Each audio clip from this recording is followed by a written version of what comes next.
Chapter 6. Justification for Reincarnation and the Law of Cause and Effect Part 2. You may or may not have heard that we are born to die and die to reincarnate. Interestingly, reincarnation was a popular topic of discussion in ancient times at the beginning of civilization, but for a logical reason it was removed from the literature of some religious bodies. This remover has not in any way distorted the truth about what is a divine plan that is rooted in justice to all. Our Creator Himself has regretted making man because of the evil in man's heart, and sometimes some persons indulge in things they think are for God without knowing that they are working against the Creator. This is a good part of the evil now contributing to the chaos and confusion in our world today. Let us now go back to the discussion. Reincarnation is actually a clear manifestation of God's wisdom and understanding, without which the Creator will always be on the defenses about favoring some persons against others, like making some living a life full of suffering and regret while others live in luxury and long for no apparent reasons. In Chapter 5 we dwell extensively on inequality on earth, which is enough to make us feel that our Creator has shown more interest in a selected few against the majority who lived in shallow deprivation, suffering and regret, with a strong desire to take their life so as to end their suffering. The laws of cause and effect enables us to know that we are rewarded for doing what is good and punished for doing what is bad. That is why our Creator has made an issue to make it possible and each to make us appreciate good and to dislike and avoid what is bad. That is one of the reasons why He has created us in His image and likeness. It may be argued that reincarnation tends to make people think that they can deliberately make people think that they can do evil in this life and correct it in a subsequent one. This may look logical, but in practice things do not always work this way, because people do not deliberately do evil for the sole purpose of correcting it later with something good. When the mind is involved in doing evil, it is always an inclination caused by a deficiency in behavior, as science has discovered in recent research. Have we not been told that the sins that people commit may visit their children and future generations or descendants? This therefore brings in the laws, which says that the laws of cause and effect can affect nations or countries, communities, families, individuals, and closed groups that work for a purpose, good or bad. That is why the law works according to the law of causation and similarity of response.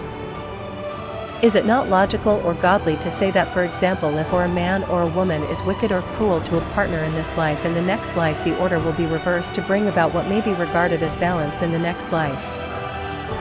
This law is what may be regarded as justice, which make it possible for a perfected soul to join the universal soul after several or many incarnations for the purpose of gradual changes toward the attainment of the level of final perfection, like those students who continue failing and rewriting examination until they pass it before moving to the next level. Reincarnation, therefore, makes it possible for all normal human beings to keep on improving until they move to the highest grade that will enable them return to their communities and serve for the well-being of those communities. To say that people live only once put our Creator in the defenses, because it simply means that many more human will not have the opportunity of correcting their wrongs before the final judgment. In fact, it is logical to think this way, and logic is the gift we receive from our Creator to work in our own time to avoid the final judgment. It makes a lot of sense to say that the person who has attained a position of authority to be used for the well-being of people under him will one day become a subject of another authority to enable him go through the experience, both authority and the subject, a political leader and founder, a military head and a subordinate, a religious leader and one under a religious leader, a master and a servant, and a rich person and a poor person, a husband and a wife, in fact all areas of human activities. From the little that has been said in these chapters, it is clear to see that reincarnation and the law of cause and effect enable us to see that our Creator has always been just or fair to us, given every human being the opportunity to improve his or her life toward the standard of perfection required before a final absorption in the divine soul and our final destination. In the divine scheme, a lifetime is supposed to last 144 years of 16 cycles, each lasting 9 years, making 16 cycles during which errors and corrections were made, which are like courses of study followed by examination to determine progression from one stage to another until the highest stage is attained. This agrees perfectly with the laws of nature, which you will discover if you which is perfected in mathematic. If you add 1 plus 2 plus 3 plus 4 plus 5 plus 6 plus 7 plus 8 and plus 9 is equal to 45, 4 plus 5 is equal to 9. If you look back to 8 in your addition, you will get the same cycle, but we adopt 9 because is an higher number, that is 45 being higher than 36. There are more explanation to give in this regard, but to give those explanation now may take us out of our area of discussion at the moment.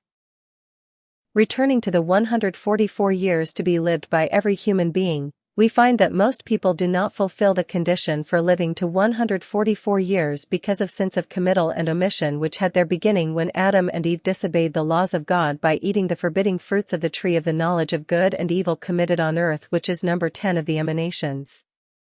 Kether is number 1 representing heaven, while Maketh is number 10 which represent our earth.